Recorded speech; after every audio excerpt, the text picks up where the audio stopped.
Hello, guys. You're welcome to Further Together, Enriching Relationships, Creating a Better Future. It is our first episode of 2024. Oh, yeah. Yeah, and we have our amazing guests. We call on them so many times when we need stuff in marriage fixed. Not only in marriage, when we need marriage and immigration. And business and children. You guys wear so many hats, and it's such an honor to have you right here on Further Together. How are you, Rumbi and Muchada? Oh, we're absolutely fine. And it's a real honor to be with you guys. Your first session in 2024. So we're blessed, and thank you so much for having us.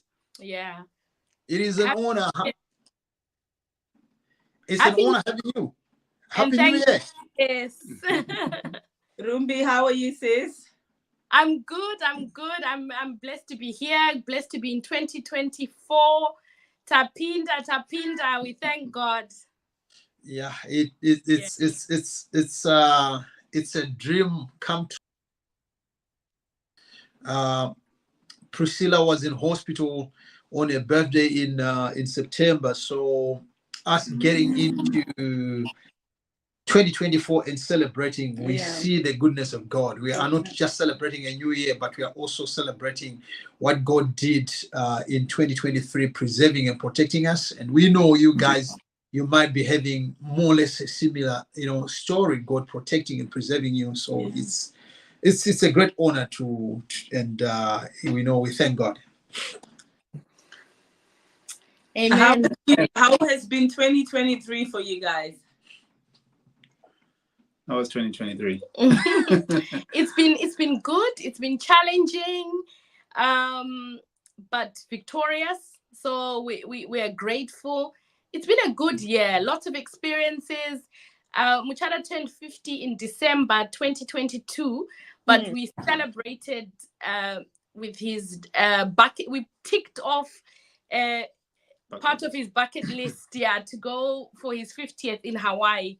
So it's something he had always said he wanted to do. So me and the children, we are so happy that we were able to do that for him. So that was a highlight of 2023, I think. Yeah, absolutely. Because growing up watching Hawaii 5-4, I never thought would come true, but it was, that was just amazing. And it's an absolutely brilliant place. I loved every bit of it, and it lived up to what I was expecting. So it was really great. Shall I tell you my highlight as well of you guys? Yes. That anniversary thing. That was another highlight. Yes, so it was a good year. It was amazing. Yeah. 25 years. Yeah. We are so blessed to have you here. Oh, thank you. So, guys, if you're joining us, we are privileged to have Rumbi and Muchada Bvunzawabaya tonight. And the reason why we've invited them, they are the guys who are at the forefront when it comes to marriage, vision, and goal setting. So we decided to say we cannot do this alone. We need these guys to come and let them share their expertise in this subject. So by the end of this session, if you have your spouse, hook them up. You should be able to take some notes and start to, have some steps towards setting your vision. Those couple goals. Let it not be just couple goals of wearing same shirt, same outfit. Let it be goals of things that are more tangible, more than matching t-shirts and matching caps. So I think reflecting onto the past year. Have you guys got any shared vision that you've accomplished together that you can look back and say, we did it together? Yeah, staying married. Nice. 25 years. Yeah. So celebrating our 25th wedding anniversary was, we were really proud of ourselves, isn't it? Yeah, and not, we're by ourselves, not just to be married, but to be happily married. I think that's something that we say, we did that. Yeah, absolutely. Yeah. That's a big one for sure. A lot of people are, laying it off. Some are committing suicide, some are just going separate ways. So it is a vision accomplished, staying married, and not just married, but being happy in that relationship as well. Tell us what inspires you guys to create vision. We know you're all about vision setting, and one thing that you mentioned in one of your broadcasts was that you do this yearly. You go away, you go on a retreat where you do your goal setting, your vision casting. What inspires? Just the two of you. Yes. Yeah. I mean, we're Christians, so we believe God's purpose for marriage. So there's a reason of why God has created us, man and woman, and has brought us together in marriage. And so God actually has a particular plan for us. That plan involves us being united as one to fulfill the calling that God has on our lives, not just individually, but also as a couple. So that means that we need to really, have that spiritual bond, physical and emotional bond together. So it's important for us as a couple to have that oneness, be together, going in the same direction. And that direction for us is determined by God. He sets out the principles for us in our lives, and we are merely servants to just follow that. So we need to do that in our marriage. So that's so important for us to have that vision that God has set for us and the purpose that He's put in our marriage for us. And maybe just to add to that as well, I think one of the inspirations it comes from, a lot of our inspirations are from scripture, from the Bible, Proverbs 29:18, that says, without vision, people perish. And in the original Hebrew, the word we translate perish, it has a deeper meaning. It means unrestrained.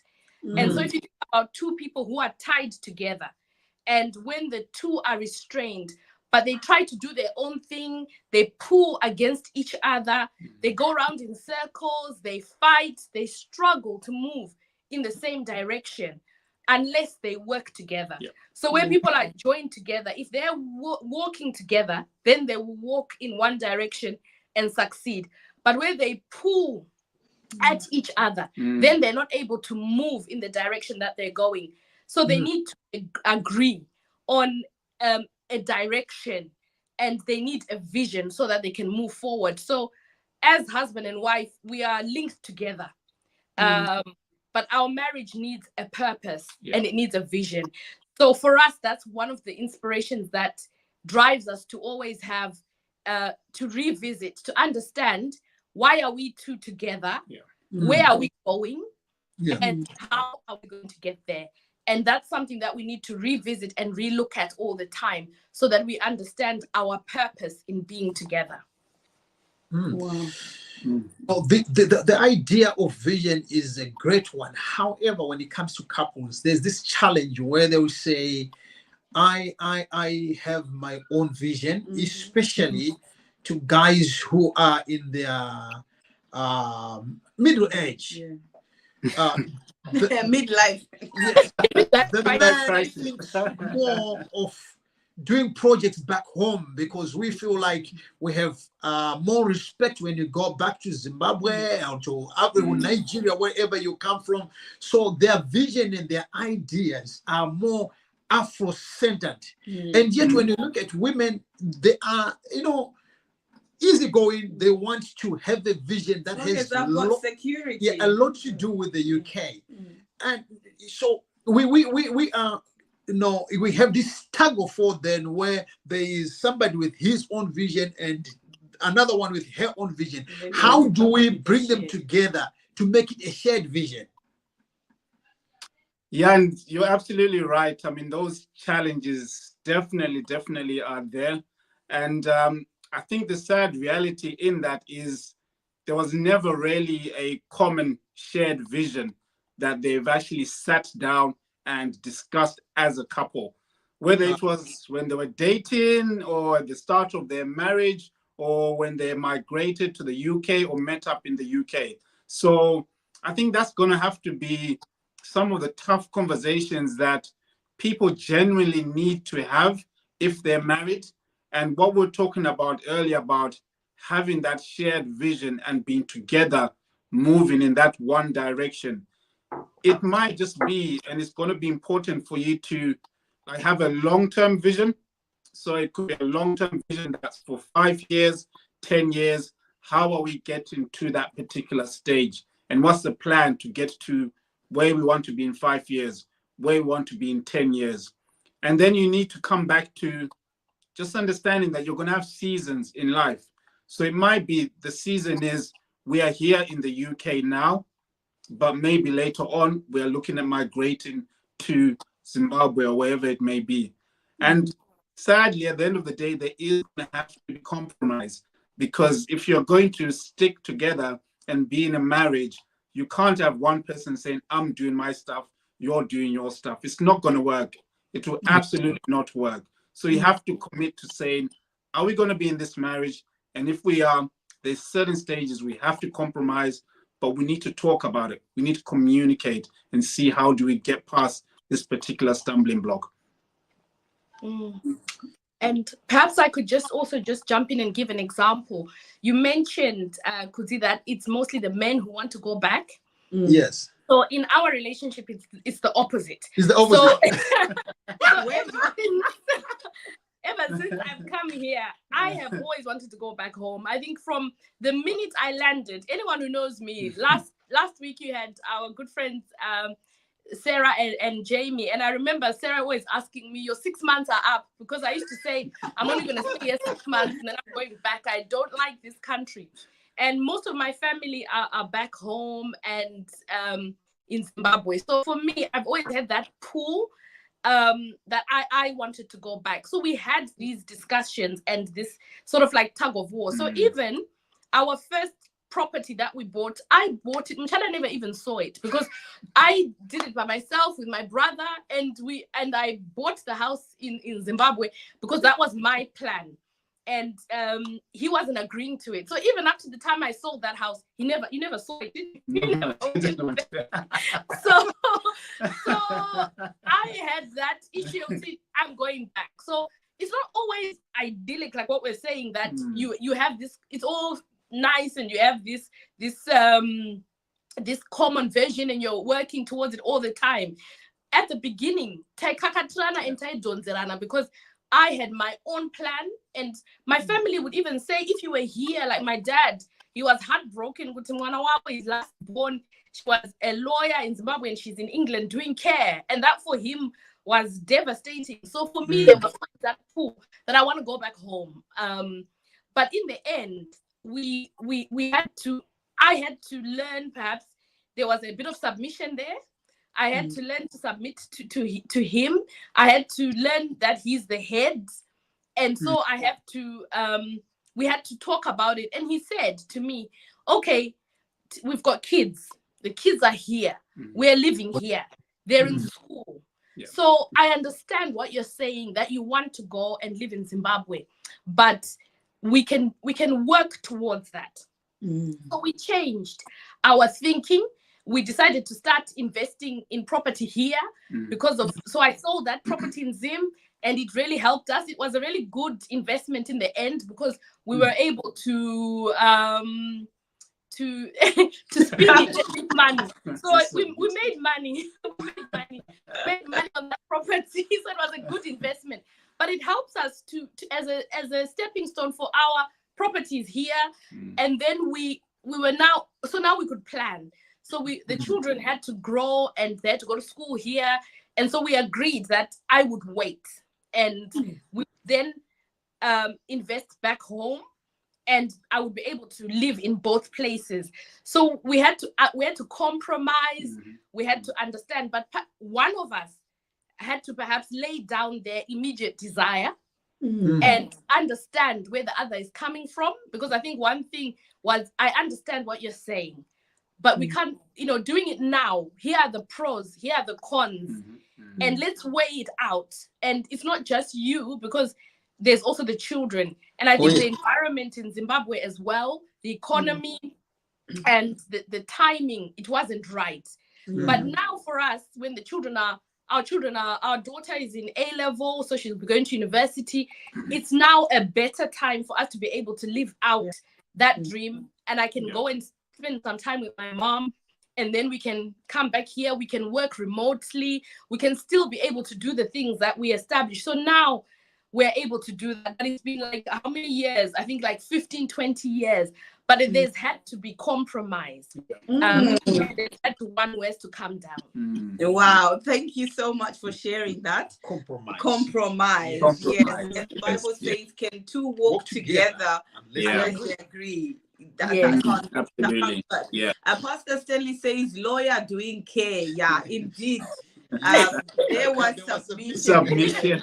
Now the thing is, you're obviously saying that you weighed it out, and what Muchada was proposing, from a logical perspective, that was more logical, more rational, and financially viable for the children as well.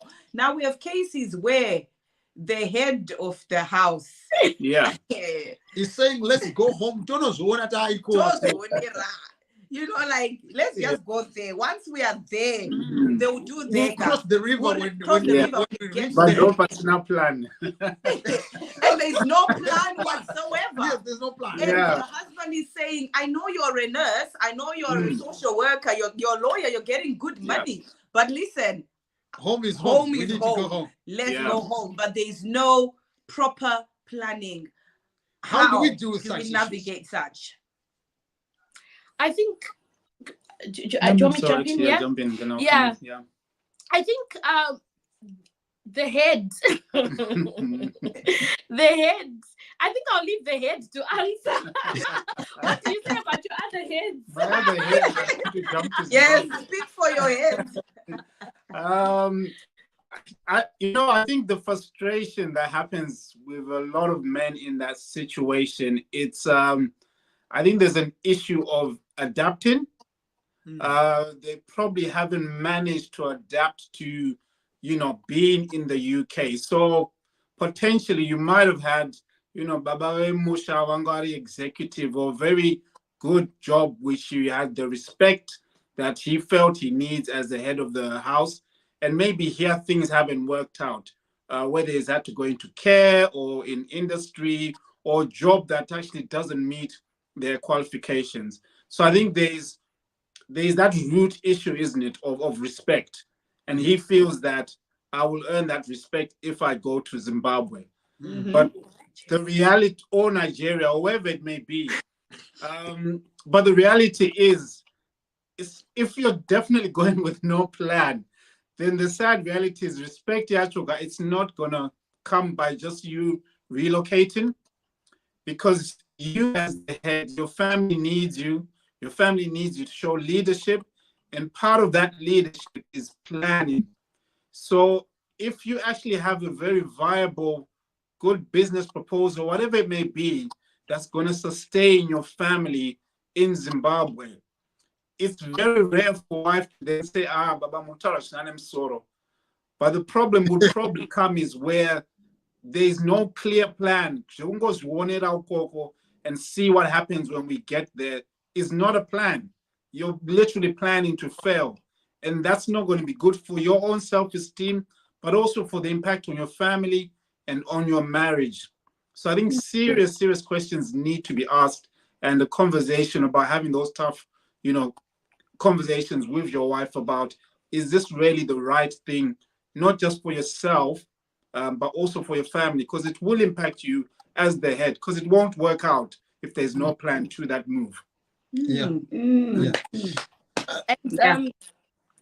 sometimes I think you if someone is stubborn, because we meet a lot of people in our work, in my work, I do a lot of divorces, I do a lot of cases with families, and some women have had to let them go, and some women have gone with them because they said, okay, this is what you want, I'm going to follow your leadership, so let's go. And for some people it's worked, and for others it hasn't. Others have had to come back here. We've had to now be fighting for people to come back, doing visas again, and it's caused so many problems. And some of these things we can never no one can give a solution to say, what do you do when someone feels that they are driven and they want to go back? And sadly, it's seen some relationships actually fail, end because you've got no vision, and I think no common vision, no plan. And when you have division, when you have two different visions, a monster with two heads is a very because you're going in separate directions, and sadly it will lead. I think that's one of the things we've seen in the diaspora, that it leads to a lot of marriage breakdowns.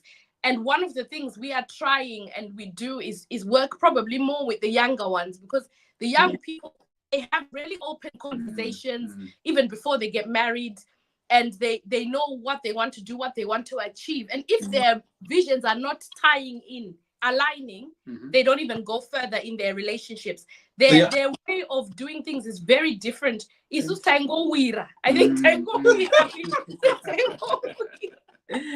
So we ended up maybe sometimes being misaligned, unequally yoked, completely different. And I think one of the things we shared at the beginning is that our marriage is centered on common values and common principles. And those common values are family, our children, faith. So even how we parent, how we make our decisions, we will then pray about it and say, what is God saying, and how can we be led? But where you are self-led and don't have a third power, or you don't have a third force in there, it then makes it very different, because each person is doing what they want, what they feel.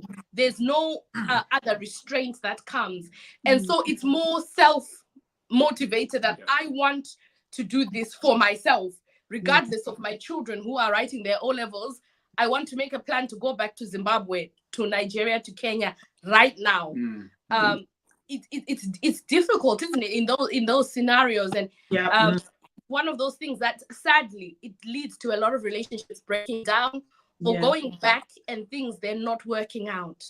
It's real. We have seen cases where people have gone home. Well, I for one know a man who was saying, with God who lives, I'm going back to Nigeria. He went to Nigeria, he lived there by himself for 6 years. Don't know what happened. The business couldn't happen. Now he is back here, joined the wife and the family. Unfortunately for him, she took him back. He is very lucky. Unfortunately for him, he lost his job, which was more better then, and now he kind of started afresh. It can be tough. Pastor Stanley, how are you? Pastor Joseph Ali, good evening. Ash Cords, good evening. Who is there again? P. Wadzi, good evening. Lorraine, how are you? It's good to see you. If you are there and you want us to shout out, please just type, and we'll know. And we'll also, and we can also allow a question, maybe if from you have the any questions, audience who have a question. Muchada and Rumbi, please bring them in. And, on the same vein of having division or two different visions, comes in the issue of external pressure or external influence. How do we deal with it, especially if the external influence is coming from my parents? Because when you got married to me, you have to know that I'm an extension of the Coffees, and he's an extension of her family. Now there is this. My mom is old back home; she needs me, and how do we deal with these issues? Yeah, and you're absolutely right. There will be external issues that are going to affect our marriages. So family is usually one external party. Sometimes it can be friends. At times it can maybe work colleagues. So I think the question there is about actually guarding your marriage.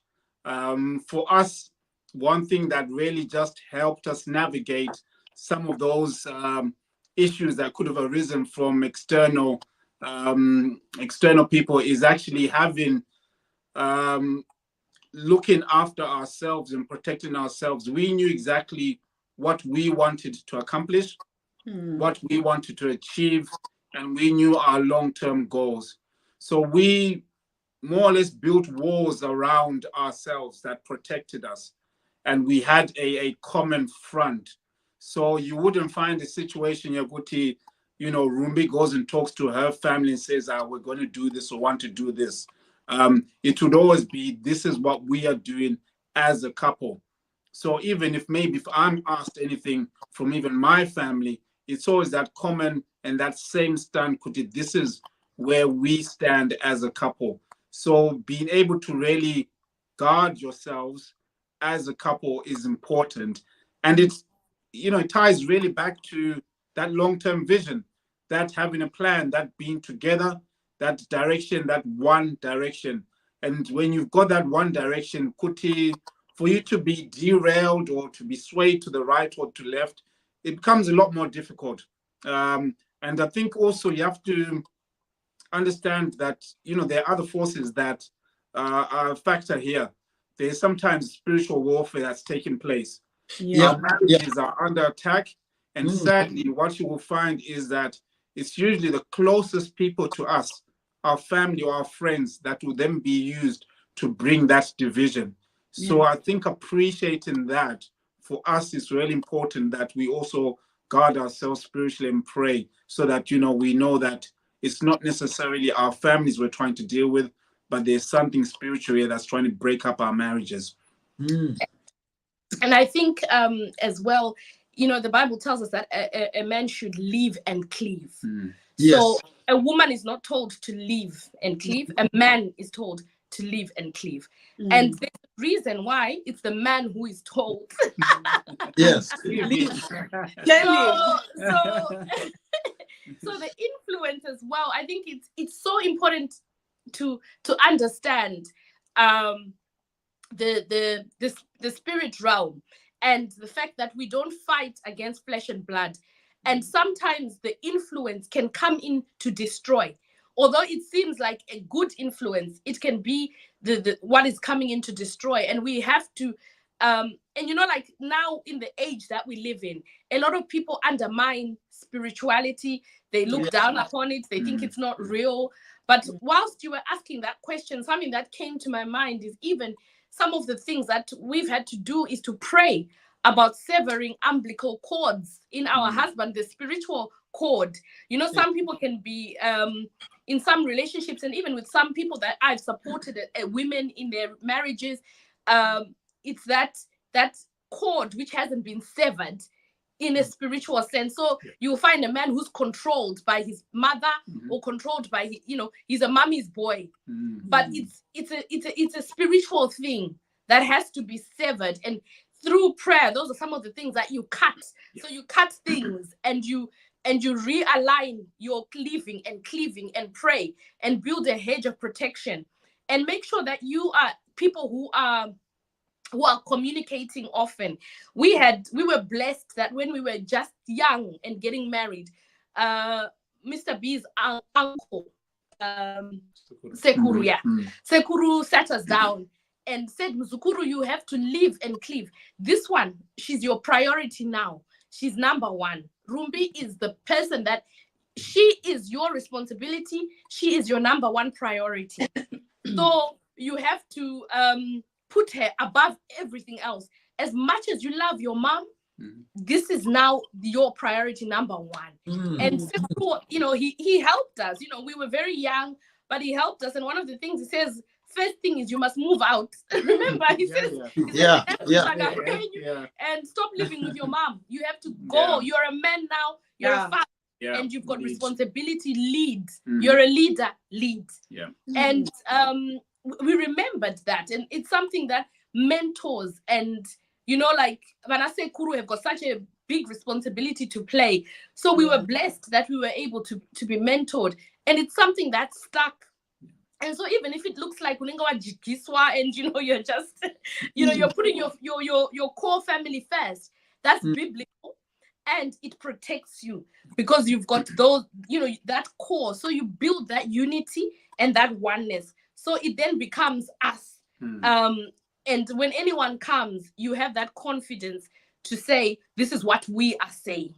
And this is what we have agreed on. before you have other influence.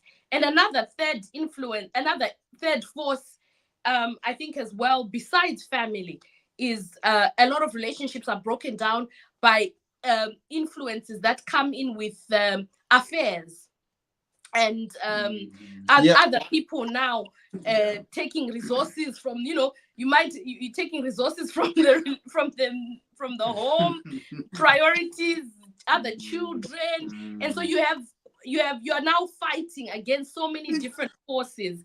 And but that there are is mortgage too, but there are mortgage woman have small house. So that's something that is you have to fight against that and make a choice. I think a very conscious choice that we're going to protect our relationship from that, and really we talk about that, and we pray about it. We are conscious about it. We're always we are each other's friends. And so that we are each other's friends. We are together. We spend a lot of time together, but we enjoy it. It's not a control and coercion thing. We actually enjoy being together, and that protects us as well. Yeah. And just to add to that, I think last week you had Pastor Jamie and Sarah, and they talked about always traveling together and being together. So that's something that we do a lot. I mean, if you see Rumbi, you see me, and that really reduces my temptations, because either one of us could be tempted. If you're always constantly going somewhere by yourself, then that is exposure. But where you purposefulully take those practical steps, if it's a function where Rumbi is speaking, I'll go with her, we'll drive, we'll go there. If it's something I'm doing, she'll come, she'll be with me. But that's only because also, not just from protecting our marriage, but it's also because we enjoy each other's company. That's the reality which maybe some couples don't have. COVID, people had to look at each other, live with each other, no escape, no nothing. So, so we're blessed that, at least we enjoy, 90% of the stuff we have common interests. So, that's something that can then help, where you're always together, and because you also enjoy each other's company, but it's also a practical thing that you're putting in place that helps you. Yes, very, very important. And I know to some men who are watching there, there's this whole idea. And then when I arrive, I always say, I'm the chairman of Warumoga Jigiswa Association. I don't want you to say we'll join you, chairman. Yeah, so let me say it clearly so that when you want to call me, you call me. I'm glad, because it saves my marriage, it saves me, and it makes me enjoy life. Yes. So, Yes. I've seen the same thing. I know. I hear you sit within the executive board with Jamie Garand and the other guys. Pastor Stanley says, same here. If you see Loveness, you see Stanley. Not so long you were here in the UK, you went back, they were in Dubai. We are seeing. You with your person, be intentional. And we love that about you guys. When you are in Dubai, you're together. Yes. You're not leaving your spouse for another person. You've married them yourself, and you enjoy each other's company. Nelson said, we give it to you guys. And we love you guys. We honestly do love you. Going on to the Vision 2024, the key question is, how do we stay focused? And I think it will be right for you to just share some of your routines or rituals or tips on staying focused, because it's a pretty long year, just staying stuck on something, and sometimes you're encountering setbacks, and sometimes disagreements, and you don't even see light at the end of the tunnel. What are the routines or rituals that you guys employ to stay focused on the vision? So shall I start? Yeah. Cool. So writing it down. I think that's so important. Write the vision down, make it plain so that you can run with it. So writing it down and writing it down always is a reminder. You know what you're doing, you know where you're going, and you can revisit it. So when things go south or go difficult, you can go back and revisit. So writing it down and revisiting it constantly. So, taking time to talk about what is it that you have planned? What do we need to readjust? What do we need to change? What do we need to work on? But where you've got it written down, you can run with it. Yes. And that's from the word of God again. The Bible's got answers to everything. So write the vision down and run with it. We journal as well as we are going through. So we journal prayer thoughts, we journal prayer points, we journal, and it really helps us because we are writing. For me is really helpful, and for you, I think as well. We work hard. I think that's one of the things that is one of the rituals. We really work. We work hard. We work smart, and then we recharge, refuel, rest together. But we do work on our goals. We push each other. We motivate each other, and we keep pushing. And we pray. That we cannot ever underestimate. We pray. When you suffer setbacks, like what you're saying, like we have quite a number of supported living houses. We have business that we run. When things are not going well, we'll go and do all-night prayers in our houses.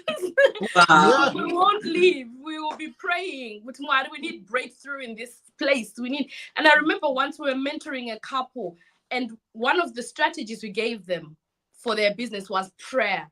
And they went around mocking us. For sure, they can't give us business strategies. They're telling us to pray. Do they think we haven't prayed? But that's what we do when we need a breakthrough. We pray all the time. Yeah. But sometimes we need to up our prayer game.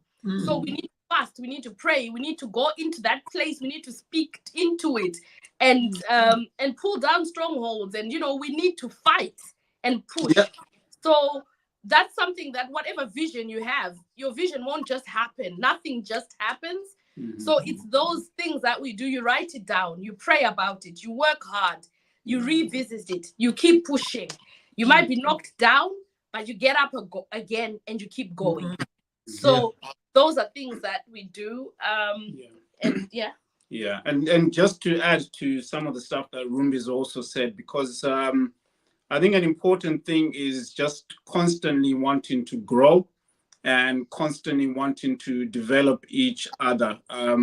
So, we read a lot also. So there's, self-help books that are out there. There's books about, people that are successful in marriage, people are successful in businesses.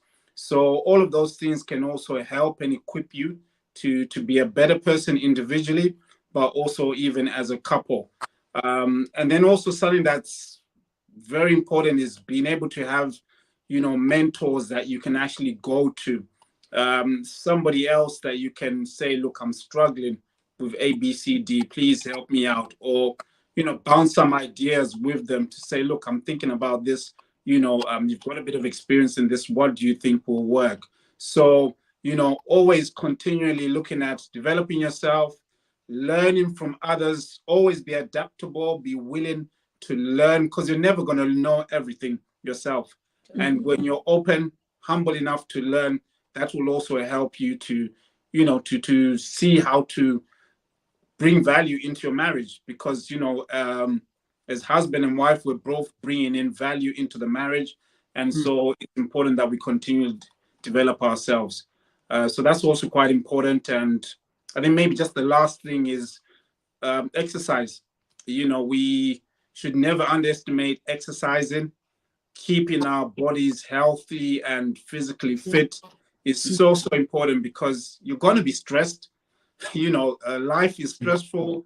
Being in the diaspora can be even more stressful. And so you need to have certain outlets, and things like being able to exercise, rejuvenating your body, staying in shape can help reduce you, getting easily stressed. So those will be some of the other things that can actually help you, when you're trying to journey and get to that vision and plan you want to fulfill?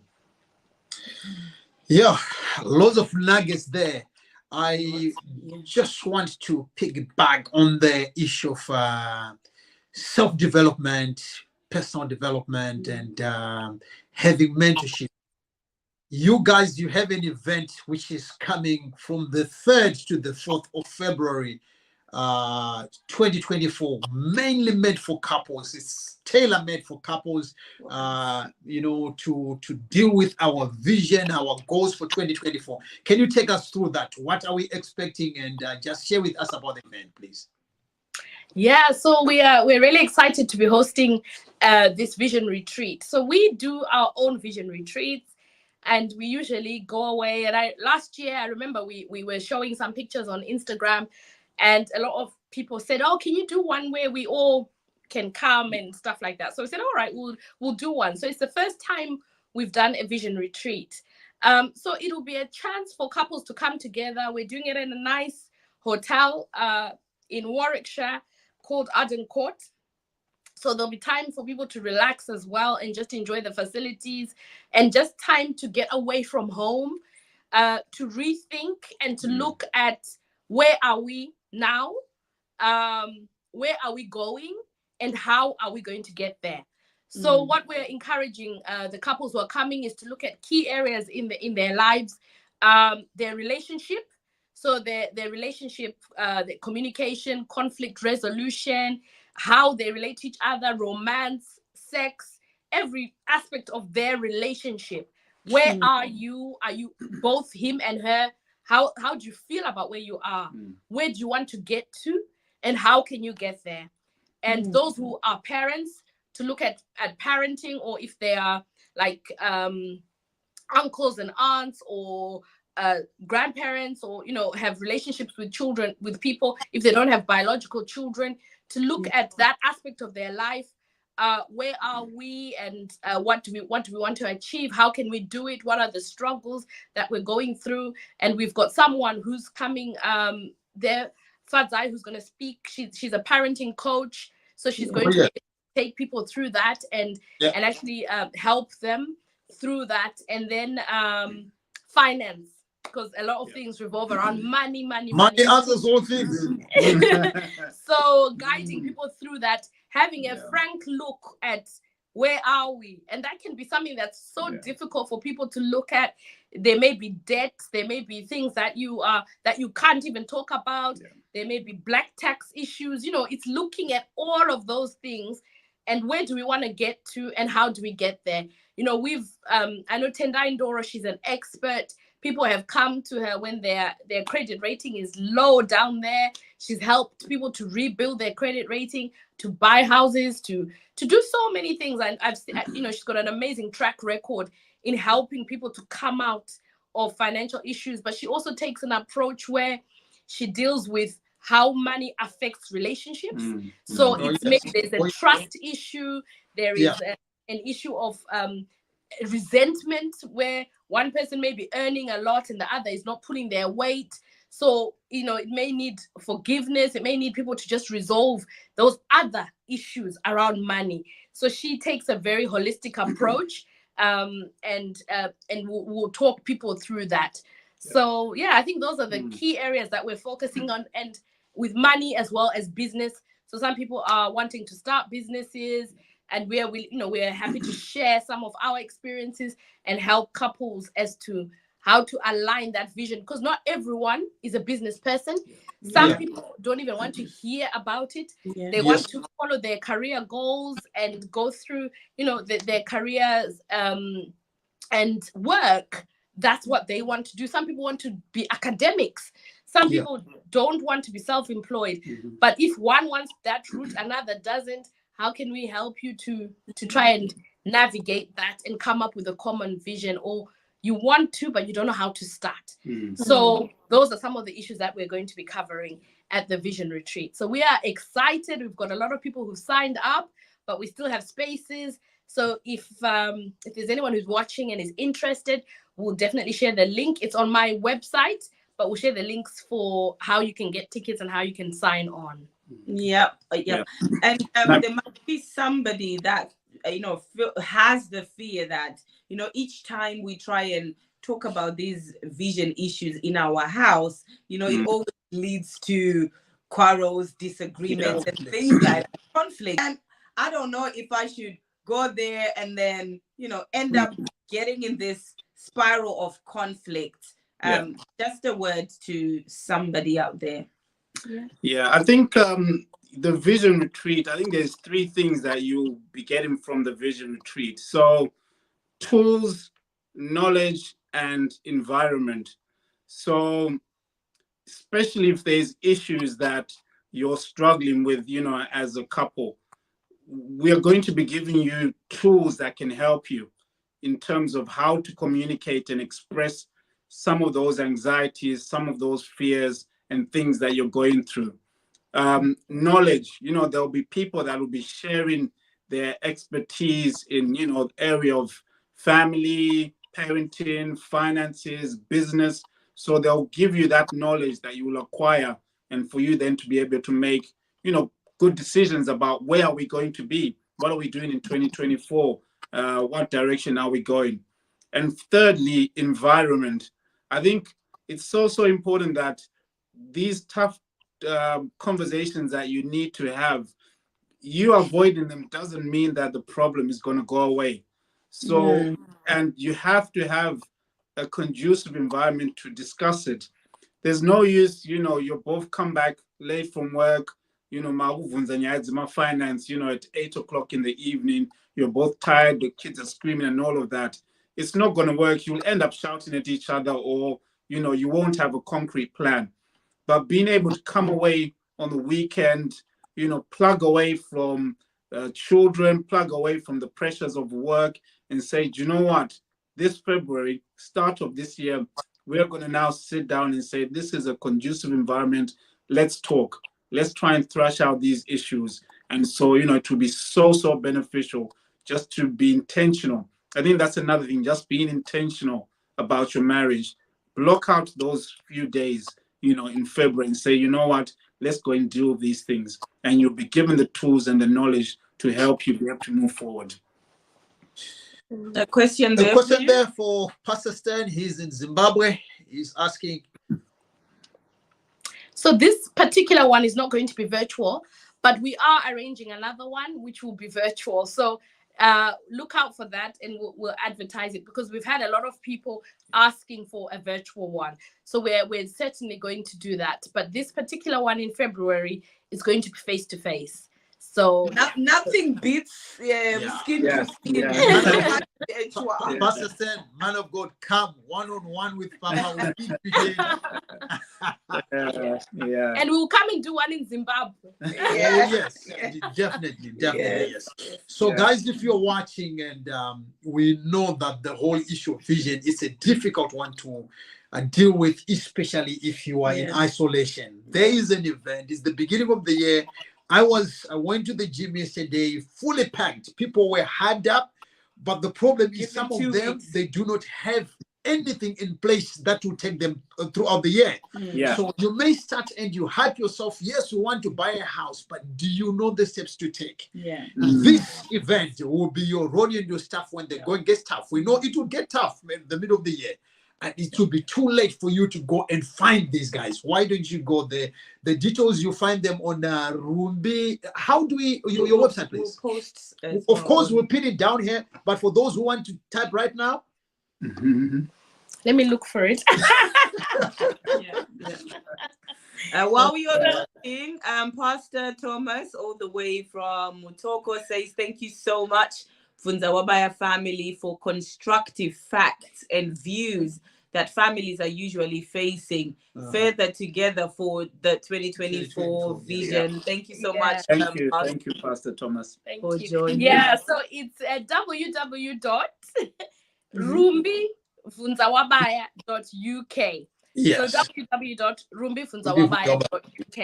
And there's a link on there to say buy vision retreat tickets. So that will be there.